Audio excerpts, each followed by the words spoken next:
Hello সবাইকে স্বাগত জানাচ্ছি নতুন আরও একটা ব্লগে।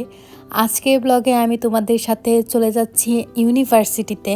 প্রায় 1 মাস পর আসলে ইউনিভার্সিটিতে যাচ্ছি, যেহেতু কুরবানির বন্ধের পর আসলে ইউনিভার্সিটিতে আর যাওয়াই হয়নি। তো ভাবলাম আজকের দিনটা তোমাদের সাথে শেয়ার করি, আমি ইউনিভার্সিটিতে গিয়ে কি করলাম, কি হলো আমার সাথে। তো চলো আজকে ব্লগটা শুরু করা যাক। তো সকালই আমি রওনা দিয়েছিলাম। প্রায় অনেকটাই সকাল করে আমি যাচ্ছিলাম ইউনিভার্সিটিতে আজকে। আর রাস্তা কিন্তু প্রায় অনেকটাই ফাঁকা ছিল। যেহেতু রাস্তা অনেকটাই ফাঁকা ছিল, তো আমি কিন্তু খুব অল্প সময়ের মধ্যেই ইউনিভার্সিটিতে পৌঁছে যাই। তো আজকে কিন্তু আমি একটা রিক্সা নিয়েছিলাম, যেহেতু আজকে সকাল যাচ্ছি, তো তোমাদেরকে পুরো ক্যাম্পাসটাই আজকে ঘুরে দেখাবো। তো এই তো দেখো আমি ক্যাম্পাসে চলে এসেছি। আর ক্যাম্পাসটা কিন্তু একদমই ফাঁকা, যেহেতু ক্লাস চলছিল তখন। তো বাইরে কিন্তু কেউই ছিল না। তো আমিও চলে যাচ্ছিলাম এখন আমাদের ক্লাসে। যেহেতু আমাদের ডিপার্টমেন্টটা নতুন বিল্ডিংয়ের 8 তলায়, তো আসলে সিঁড়ি দিয়ে যাওয়াটা খুবই কষ্ট হয়ে যায়। তো আমি এখানে লিফটে উঠে গিয়েছিলাম। লিফটে উঠে আমার একটা ফিট চেক নিচ্ছিলাম। আজকে আমি আসলে সুন্দর একটা ড্রেস পরেছিলাম। তো এখন আমি চলে যাচ্ছি আমাদের ডিপার্টমেন্টে। তো এই তো দেখো আমি চলে এসেছি আমাদের ডিপার্টমেন্টে। আমি কিন্তু ইংলিশ ডিপার্টমেন্টের স্টুডেন্ট। তো ক্লাসে গিয়ে দেখি আজকে কেউই আসেনি, সবার আগে আমি চলে এসেছি। তো আমি ক্লাসরুমটা ফাঁকা পেয়ে একটু ভিডিও করে নিলাম। আর তারপর বাইরেটাও একটু ভিডিও করে নিলাম। ভিউটা দেখো কত সুন্দর। আর আকাশটাও কিন্তু অনেকটা সুন্দর লাগছিল আজকে। তো যেহেতু অনেক দিন পর আমি ক্লাসে গিয়েছিলাম, তো বাকি স্টুডেন্টদের কাছ থেকে আমি আগের দিনের পড়াগুলো নোট করে নিচ্ছিলাম। আর নোট করতে কিন্তু আমার কলম হঠাৎই শেষ হয়ে গিয়েছিল। তো আসলে আমি কলমটা চেক করে নেইনি। তো কিছুক্ষণ লেখার পরে আসলে দেখি কলমের কালি শেষ হয়ে গিয়েছে। তো তারপর চিন্তা করলাম যে তো ক্লাস হতে আরও কিছুক্ষণ বাকি রয়েছে, তো আমি ক্যান্টিনের দিকে চলে গিয়েছিলাম। আবারও লিফটে করেই যাচ্ছিলাম, যেহেতু 8 তলা থেকে সহজেই নামা যায় না। তো লিফটটা ইউজ করেই আমি ক্যান্টিনের দিকে চলে যাচ্ছি। আমাদের ক্যান্টিনে কিন্তু একটা স্টেশনারি দোকান আছে, সেখান থেকে আমি 2টা কলম নিয়েছিলাম, আর সাথে একটা বাবল গামও নিয়েছিলাম। এই বাবল গামটা কিন্তু আমার খুবই পছন্দ। তো এখন আমি আবার ডিপার্টমেন্টে যাওয়ার জন্য রওনা দিলাম। আর পথের মধ্যে একটা বিড়ালের দেখা পেয়ে গেলাম এখানে। তারপর আমি গিয়েছিলাম ক্লাসে। এটা ছিল আমাদের প্রথম ক্লাস। আর এই ক্লাসের মধ্যে ম্যাম আমাদেরকে নান অ্যান্ড ক্রিস্টালস পড়িয়েছিল। আর শান্তা ম্যাম কিন্তু খুবই ভালো পড়ায়। তো আমি মনোযোগ দিয়ে ক্লাস করছিলাম। তো যেহেতু ব্লগও তৈরি করছিলাম, তো একটু ভিডিও করে নিচ্ছিলাম। তো ক্লাসে ম্যাম আমাদেরকে কয়েকটা প্রশ্ন লিখে দিয়েছিল, তো সেই প্রশ্নগুলো আমি নোট করে নিয়েছিলাম। তো সেগুলো তোমাদের সাথে এখন শেয়ার করলাম। আজকে কিন্তু আমাদের প্রায় 4টার মতো ক্লাস ছিল। তো আমি চিন্তা করেছিলাম সবগুলো ক্লাসই আসলে করব। তো ম্যাম যাওয়ার পর একটু সময় ছিল নেক্সট ক্লাসের জন্য। তো আমি ভিউটা একটু এনজয় করছিলাম আমাদের বারান্দা থেকে কিন্তু খুবই সুন্দর ভিউ দেখা যায়। আর ডিপার্টমেন্ট থেকে কিন্তু খুবই সুন্দর রাস্তাও দেখা যায়। রাস্তায় এত গাড়ি, এত আওয়াজ, তবুও কিন্তু এগুলো দূর থেকে দেখতে ভালোই লাগে। তো আকাশটা আমি একটু ভিডিও করে নিলাম। আকাশটা কিন্তু আজকে খুবই মেঘলা ছিল, যেহেতু বাইরে অনেক গরম। তো এরকম মেঘলা আকাশে কিন্তু ওয়েদারটাও একটু ঠান্ডা থাকে। তো এইরকম দেখতে আমার ভালোই লাগছিল। তো এখন প্রায় 11টার মতো বেজে গিয়েছিল। তো আমাদের নেক্সট ক্লাসের সময়ও হয়ে গিয়েছিল। তো এখন আমাদের নেক্সট ক্লাস শুরু হয়ে যাবে। তো আজকে যেই ম্যামটা ক্লাস নিয়েছিল উনি হচ্ছে বিউটি দেবনাথ। তো ওনার ক্লাস আমি আগে পাইনি, উনি রোজার ঈদের পরই জয়েন করেছিল, তবে আমাদের সাথে তার রুটিনে ক্লাস ছিল না। তো কুরবানির ঈদের পর উনি আমাদের ক্লাসে জয়েন করেছে। তো ওনার ক্লাসও কিন্তু খুবই ভালো ছিল। উনি প্রথমে আমাদের অ্যাটেন্ডেন্স নিচ্ছিল। অ্যাটেন্ডেন্স নেওয়ার পর উনি আমাদেরকে আজকে পড়িয়েছিল চসার উনি খুবই ভালোভাবে আমাদেরকে বুঝিয়েছিল।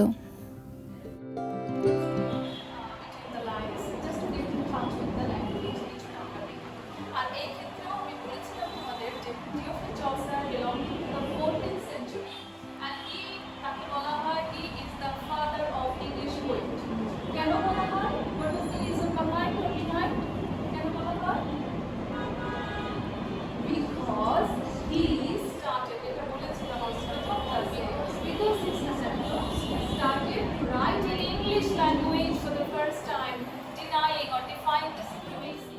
তো দেখতে দেখতে কিন্তু আমাদের দ্বিতীয় ক্লাসটাও শেষ হয়ে গিয়েছিল। আর এদিকে দেখো তোমাদেরকে একটা কিউট ডল দেখাচ্ছিলাম আমার ব্যাগের। আর এই ব্যাগটা কিন্তু আমি নিজে নিজে তৈরি করেছিলাম।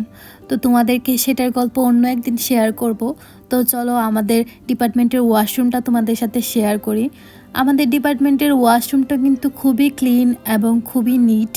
তো দেখো সব কিছু কিন্তু খুবই সুন্দর করে ক্লিন করা ছিল। আর ওয়াশরুম থেকে কিন্তু সুন্দর একটা ভিউ দেখা যায়। এটা মূলত যারা ছাত্রী হোস্টেলে থাকে সেটার ভিউ। তো এখানে কিন্তু ডাইনিং এরিয়া রয়েছে হোস্টেলের। তো ছাদের উপরের ভিউটা তোমাদেরকে আমি দেখালাম এখন। তো ওয়াশরুমটা যেহেতু অনেক ক্লিন আর যেহেতু অনেক সুন্দর করে সাজানো, তো আমরা সবসময় ট্রাই করি এগুলোকে সেমভাবেই রাখার। এরকম সুন্দর করে সাজানো থাকলে কিন্তু আমাদের দেখতেও ভালো লাগে। আর পরিষ্কার পরিচ্ছন্ন যেহেতু ধর্মের অঙ্গ, তো আমাদেরকে অবশ্যই সব কিছু আসলে ক্লিন করে রাখাই উচিত সব সময়। তো ওইদিকে দেখো ওয়াশরুম থেকে বেরিয়েও কিন্তু আমি কলেজের আরও সুন্দর একটা ক্লিপ নিয়ে নিলাম। এইখানে কিন্তু আমাদের কলেজের পুরো ভিউটা রয়েছে। তো দেখতেই পাচ্ছ কত সুন্দর। আর এই ভিউটার পিছনেই কিন্তু ঢাকা মেডিকেল, যে বড় বড় বিল্ডিংগুলো দেখতে পাচ্ছ, এইখানে কিন্তু ঢাকা মেডিকেলের বিল্ডিং রয়েছে। তো এটা ছিল আমাদের থার্ড ক্লাস। আমাদের ডিপার্টমেন্টের হেড ম্যাডাম, যিনি হচ্ছে নীলিমা ম্যাডাম, উনি আমাদের ক্লাস নিচ্ছিল। তো প্রথমেই উনি আমাদের অ্যাটেন্ডেন্স নিচ্ছিল। তো প্রত্যেক ক্লাসেই আসলে মাস্টার্সের মধ্যে অ্যাটেন্ডেন্স নেওয়া হয়। তো অ্যাটেন্ডেন্স শেষে উনি আমাদেরকে আজকে পড়িয়েছিল কার্ল মার্কসের কমিউনিজম উনি আমাদেরকে আজকে পড়িয়েছিল। আর নীলিমা ম্যাডাম কিন্তু খুবই আন্তরিক, খুবই সুন্দর করে পড়ায়। আর তোমরা যারা আনোয়ার স্যারের ফেয়ারওয়েল ব্লগটা দেখেছো, তারা কিন্তু জানো আনোয়ার স্যারের বিদায়ের পর উনি আমাদের ডিপার্টমেন্টের হেড হয়েছে। তো যেহেতু উনি আমাদের ডিপার্টমেন্টের হেড, উনি কিন্তু আমাদের নিয়মিত ক্লাসও নেয় আর সব কিছুই খুব ভালোভাবে তদারকি করে। এত বয়স হওয়ার পরও উনি কিন্তু খুবই অ্যাক্টিভ আর খুবই সুন্দর করে আমাদেরকে খোঁজ খবর রাখে। সব সময় উনি চেষ্টা করে আসলে সবার ক্লাসের উপস্থিতি নিশ্চিত করা। আর ম্যাডামদেরকেও সবসময় উৎসাহ দেয় নিয়মিত ক্লাস নেওয়ার জন্য। তো ম্যাডামের সাথে কিন্তু খুবই সুন্দর স্মৃতি রয়েছে আমাদের 4 বছরের। তো যেহেতু শেষের দিকে আসলে আমি ব্লগ করা শুরু করেছি, তো মনে হয় সব কিছুই আসলে ছোট ছোট করে ক্লিপ নিয়ে রাখি। তো দেখতে দেখতে ম্যামের ক্লাস শেষে আমাদের 4th ক্লাস শুরু হয়ে গিয়েছিল। এটা ছিল আমাদের আঁখি ম্যামের ক্লাস। আঁখি ম্যাম আমাদেরকে লিসনিং পড়াচ্ছিল। তো উনিও প্রথমে আমাদেরকে অ্যাটেন্ডেন্স নেয়, তারপর উনি আমাদেরকে লিসনিংয়ের কয়েকটা সাজেশন দেয় পরীক্ষার জন্য।